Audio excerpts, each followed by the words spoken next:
The shadow material can come at any time, of course.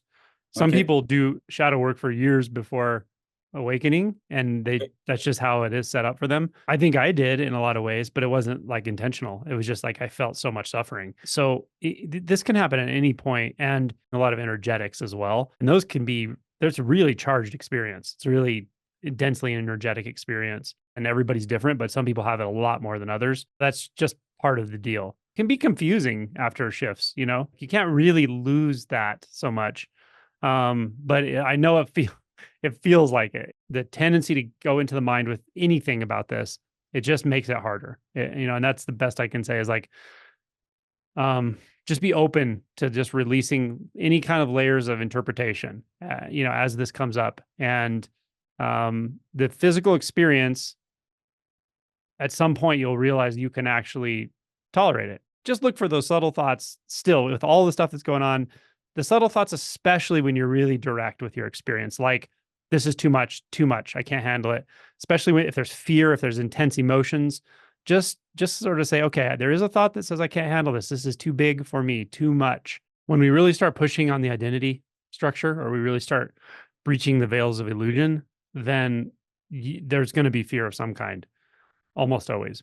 And the fear that comes is not usually about what the mind is saying it's about, but the mind will try to get a hold of you again.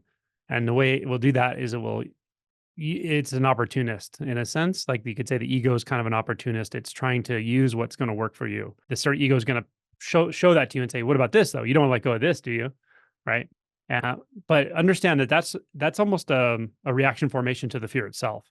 The fear is just the fear of identity feeling threatened, the limited identity, the small identity. And it can be a pretty intense fear, actually. But where we go when we feel intense fear that we learned through development as we've grown up and stuff, where we go is often into the mind. We go into like the mind, into planning mode, into understanding. Oh, as long as I understand this, then I won't be so fearful. That may be true of a lot of things. And that actually may be a good response in the relative world. If you're feeling fear in a certain environment, like, find out what it is you're fearful of, what is your plan.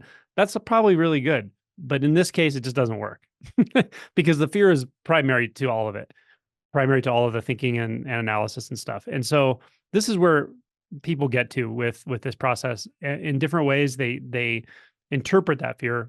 A big one is, I won't be able to provide, I won't be able to function, I'll just completely lose my mind or something. And then another one is often like, I won't take care of my kids, or I'll like suddenly not care about my family. I can never tell you what's going to happen in your life because it's impossible. I can't tell you what's going to happen in anyone's life. But if you're the kind of person who already works hard and so forth, I don't generally see that dramatically changing with people who wake up.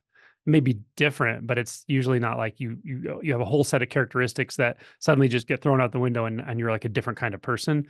That's not really how it works that I see. That said, the fear itself is very predictable, and it's almost never really about what it says it's about. It's just a fear of the unknown is what it really is.